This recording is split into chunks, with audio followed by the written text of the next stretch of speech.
बड़ी खबर से आगाज और कराची का जिमनी इलेक्शन नतीजा फाइनल नहीं हो सका। इलेक्शन कमीशन ने एनए 249 के नतायज रोकने का हुक्म दिया।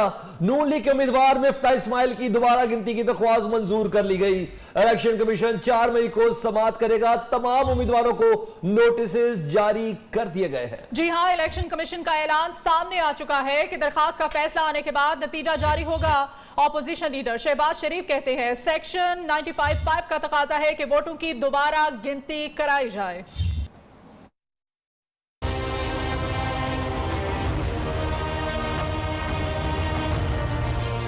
मिफ्ता इस्माइल की दरखास्त मंजूर। इलेक्शन कमीशन का एनए 249 के हतमी नतायज रोकने का हुक्म। वोटों की दोबारा गिनती के लिए इलेक्शन कमीशन 4 मई को लीगी रहनुमा की दरखास्त सुनेगा। तमाम उम्मीदवारों को नोटिस जारी कर दिए गए। डॉक्टर तारिक फजल चौधरी ने मिफ्ता इस्माइल की जानिब से दरखास्त जमा कराई। इलेक्शन कमीशन के 2 रुकनी कमीशन ने ऑर्डर जारी किया है। कहा गया कि इलेक्शन कमीशन हतमी नतायज के हवाले से इम्तना का हुक्म देता है। इलेक्शन कमीशन दरखास्त से मुतमईन है कि ये इलेक्शन कमीशन की मदाखलत का केस है। डॉक्टर तारिक फजल चौधरी ने कहा नून लीग अक्सरियत से जीत रही थी, फिर अचानक नतायज आने का सिलसिला बंद हो गया। अपोजिशन लीडर शहबाज शरीफ का कहना है एनए 249 में दोबारा गिनती हमारा आईनी हक है। सेक्शन 95(5) का तकाजा है डाले गए वोटों का मार्जिन 5% से कम हो तो दोबारा गिनती कराई जाए। उम्मीद है कि चीफ इलेक्शन कमिश्नर आइन और शफाफियत के तकाजों को यकीनी बनाएंगे।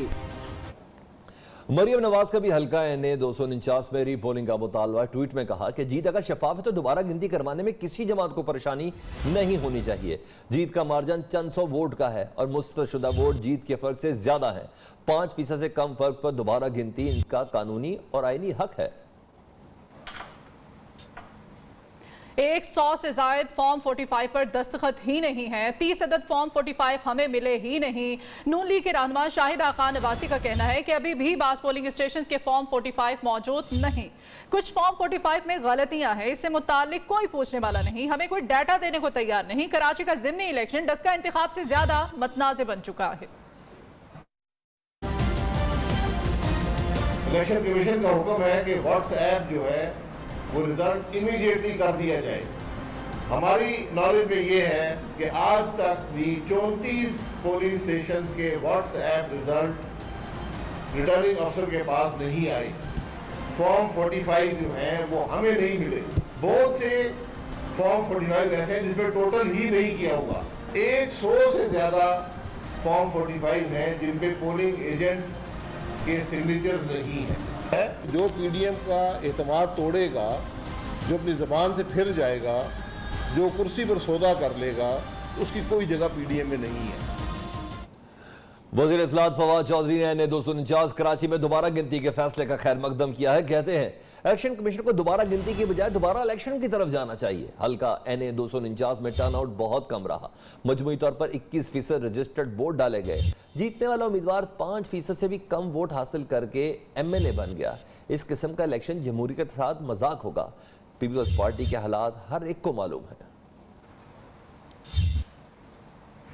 कराची के जिमनी इलेक्शन में सूबाई हुकूमत ने कोई रुकावट नहीं डाली। किसी सियासी जमात ने बेज़ाब्ती की शिकायत की। खबर ज़मान कायरा पार्टी और सिंध हुकूमत के दिफा में मैदान में आ गए। कहते हैं हमारी कामयाबी को धांधली के नारों में छुपाने की कोशिश की गई। दोबारा गिनती की दरखास्त नून लीग का हक है। सूबाई हुकूमत की तरफ से कोई मदाखलत हुई है? किसी पोलिंग स्टेशन पे किसी बेज़ाब्तगी की कोई इतला नहीं है। किसी जमात ने कोई शिकायत नहीं की। ये अलग बात कि उस कामयाबी को धांधली के नारों में छुपाने की, दबाने की कोशिश की गई है, जो काबिल अफसोस है। उनका हक है, उनको बैला मिल जाएगा। कहने को तो हुकूमत के मुखालिफ हैं और हुकूमत से जान छुड़ाना चाहते हैं, लेकिन खुद हुकूमत को गिराने से इतराज कर रहे हैं। और लगता है कि मुस्लिम लीग वजीर आजम के नुक्ता नज़र से मुत्तफिक हो गई है। अगर हमारे साथी हमारे साथ होते तो अब तक हम इमरान खान की हुकूमत का मुल्क भर से खात्मा कर चुके होते। मेरे बड़े ही काबिल एहतराम मौलाना फजलुर रहमान साहब, वो उनसे पूछे कि इसका जवाब क्या है, क्यों इस हुकूमत का खात्मा नहीं चाहते। अब तो हमारी मंजिल आसान है अगर मुस्लिम लीग इसमें हमारा साथ दे। फाफन ने एनए 249 कराची के इंतखाबात की रिपोर्ट जारी कर दी। फाफन का कहना है कि एनए 249 ज़िमनी इलेक्शन में वोटर्स टर्नआउट इंतहाई कम रहा। NA 249 में खिलाफ वर्जियों के 149 वाक़यात मुशाहिदा किए गए, जिनमें से 11 वाक़यात संगीन नौयत के थे। संगीन खिलाफ वर्जियों के 11 वाक़यात में पोलिंग स्टाफ की जानिब से वोटर्स को वोट डालने से रोक कर घर भेजे जाने का मुशाहिदा सामने भी आया। ज़िमनी इंतखाब में 12 सियासी जमातें जबकि 18 आज़ाद उम्मीदवारों ने हिस्सा लिया। जीतने वाले उम्मीदवारों ने टोटल डाले जाने वाले वोटों के 22% वोट हासिल किए। वज़ीर आज़म इमरान खान ने एक बार फिर अपोजिशन को इंतखाबी इस्लाहात के लिए मुशावरत में साथ बैठने की दावत दे दी है। कहते हैं कि NA 249 के ज़िमनी इंतखाब में कम टर्न आउट के बावजूद तमाम जमातें धांधली के इल्ज़ामात लगा रही हैं। सेनेट इलेक्शन और डस्का ज़िमनी इंतखाब में भी यही हुआ था। वो 1 साल से अपोजिशन को इंतखाबी इस्लाहात पर ताउन का कह रहे हैं। इंतखाबी शफाफियत के बायस जमहूरियत भी मजबूत होगी।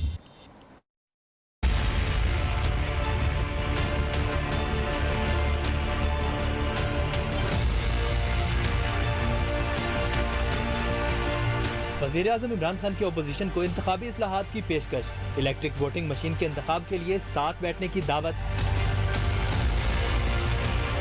अपने ट्वीट में वज़ीर आज़म ने कहा, 1970 के अलावा हर इलेक्शन में धांधली का शोर हुआ और नतायज पर सवालात उठाए गए। 2013 में PTI को सिर्फ 4 हलकों में धांधली की तहकीकात के लिए जुडिशल कमीशन बनवाने के लिए 1 साल और 126 दिन का धरना देना पड़ा। 1 साल से अपोजिशन को कह रहे हैं कि इंतखाबी इस्लाहात में हमारा साथ दें। हुकूमत इंतखाबी निज़ाम में इस्लाहात लाने के लिए पुरज़्म है। वज़ीर आज़म ने अमेरिका के 2020 इलेक्शन की मिसाल देते हुए कहा कि डोनाल्ड ट्रंप ने इलेक्शन को मुतनाज़ बनाने की हर मुमकिन कोशिश की, लेकिन टेक्नोलॉजी के इस्तेमाल की वजह से कोई इंतखाबी बेज़ाब्तगी साबित न हो सकी।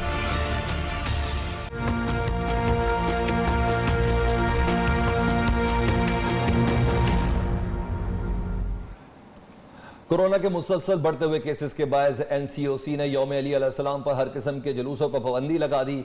मजालिस महदूद पैमाने पर मुनक्किद होंगी, जिसमें महदूद अफराद शरीक हो सकेंगे। NCOC ने बैनुल-अक़वामी परवाज़ों की तादाद में 80% कमी की हिदायत कर दी। फैसले पर 4 मई से 20 मई तक अमल दरामद होगा। 18 मई को मौजूदा पाबंदियों के प्लान का सरेनौ जायजा लिया जाएगा।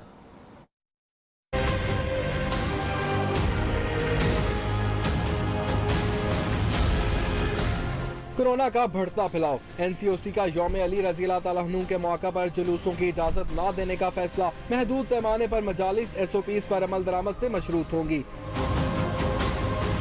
NCOC का यौम अली रज़ी अल्लाह तआला अन्हु के हवाले से इजलास वफाकी वजीर असद उमर की ज़ेर सदारत हुआ। वज़ीर दाखिला शेख रशीद, वज़ीर बराए मज़हबी उमूर नूरुल हक कादरी और मुआविन ख़ुसूसी बराए सेहत डॉक्टर फैसल सुल्तान ने शिरकत की। NCOC ने बैरून मुल्क से आने वाली परवाज़ों को 80% कम करने का फैसला भी किया। फ़ज़ाई सफ़र महदूद रखने की पाबंदियाँ 4 से 20 मई तक नाफिजुल अमल रहेंगी। तमाम मुसाफिरों को 72 घंटे कबल PCR मनफी टेस्ट रिपोर्ट दिखाना लाजम होगा। पाकिस्तान आवत पर एयरपोर्ट पर दोबारा PCR टेस्ट किया जाएगा। टेस्ट नेगेटिव होने पर 10 दिन करंतना करना होगा। तमाम इंटरनेशनल एयरपोर्ट्स पर महकमा सेहत अमला की 24 घंटे मौजूदगी को यकीनी बनाया जाएगा। माहौल कोरोना वायरस मजीद 146 पाकिस्तानियों की जान ले गया। अमवात की तादाद 17,957 हो गई। पंजाब में 2 रोज़ के लिए मुकम्मल शटर डाउन, बैनुल सूबाई ट्रांसपोर्ट बंद। लाहौर में कमिश्नर और CCPO की सरबराही में फ्लैग मार्च। पंजाब भर में महकमा औकाफ और मजहबी अमूर पंजाब के जेर इंतजाम तमाम मसाजिद और मज़ारात में इत्तिकाफ पर मुकम्मल पाबंदी लगा दी गई। सदर कराची के मुख्तलिफ इलाकों में रेंजर्स की जानिब से फ्री मास्क तकसीम किए गए। जेर इंतजामिया कोरोना SOPs की खिलाफ वर्जी करने पर कार्रवाइयाँ कर रही है। सबसे बड़ी मोबाइल मार्केट को मुकम्मल तौर पर सील कर दिया गया है। दूसरी जानिब अमीर जमात इस्लामी सिराजुल हक ने लाहौर के एक्सपो सेंटर में कोरोना वैक्सीन लगवा ली।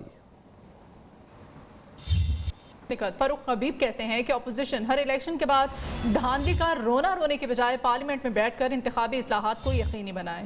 वज़ीर मुमलिकत ने वज़ीर आज़म के समझिया तोड़ने के हवाले से हज़रत उमर के बयान की वजाहत करते हुए कहा कि वज़ीर आज़म हुकूमत के लालच में किसी माफिया से ब्लैकमेल नहीं होंगे।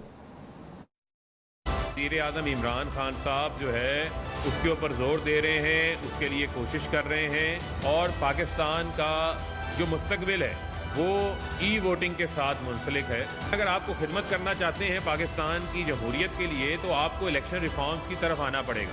5% वोटों के साथ आप किस तरीके से पूरी कंस्टिट्यूंसी की जो है वो नुमाइंदगी कर सकते हैं। शोर क्या मच रहा है जी, फॉर्म 45 लेट आ रहे हैं जी, गिनती नहीं हो रही, पोलिंग एजेंट्स के साइन नहीं हो रहे। अगर यही आपका इलेक्ट्रॉनिक वोटिंग मशीनों के ज़रिए आप वोट कास्ट करेंगे तो आपके वोट काउंट भी फौरी हो जाएगा, आपका वोट डिले भी नहीं होगा।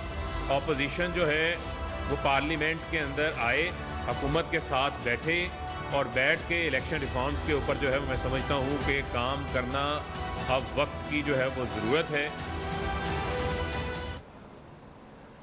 और अभी आपको बताएं, साबिक DGFIA बशीर मेमन कहते हैं कि अपने इल्जामात पर वो अदालत का सामना करने के लिए तैयार हैं। प्रोग्राम जमहूर फरीद रईस के साथ ने कहा कि शहजाद अकबर और फिरोग नसीम ने मुझे नोटिस भेजा है, मैं कह रहा हूं कि जुडिशल कमीशन बना दे, अगर झूठा होऊंगा तो साबित हो जाएगा। प्रोग्राम में माहिर कानून एतजाज अहसन ने कहा कि लगता है बशीर मेमन के पीछे नून लीग है, तमाम इल्जामात बेबुनियाद हैं। बशीर मेमन ने रटा रटाया सबक सुनाया। तहरीक इंसाफ के बानी रुकन सीनियर कानूनदान हामिद खान का कहना है कि इमरान खान ने जिन ज़राए और तरीक़ों से इक़्तिदार हासिल किया उनकी बहुत सी मजबूरियाँ हैं। जहांगीर तरीन ने असूलों पर चलती हुई PTI को दूसरी जमातों जैसा बना डाला। 5 ईसा रेफरेंस में वज़ीर आज़म ने मदद मांगी लेकिन मैंने इनकार कर दिया। इस केस में हुकूमत को रसवाई का सामना करना पड़ा। वज़ीर आज़म ने इस वक्त रब्ता किया जब रेफरेंस दायर किया जा चुका था, पहले पूछ लेते तो बाज रहने का मशवरा देता। हामिद खान का तफसीली इंटरव्यू लाइव बिन नसरुल्लाह मलिक में आज शब 10:05 पर देखिए। और पाकिस्तान समेत दुनिया भर में आज मजदूरों का आलमी दिन मनाया जा रहा है। सोशल मीडिया पर टॉप ट्रेंड्स में मजदूरों के साथ इज़हार यकजहती और नेक ख्वाहिशात का इजहार किया गया। सारिफीन ने हदीस का हवाला देकर भी मजदूर की उजरत वक्त पर अदा करने की अहमियत को उजागर किया। 1 मई मजदूरों का आलमी दिन सोशल मीडिया पर मेहनत कशों से यकजहती के टॉप ट्रेंड्स बन गए।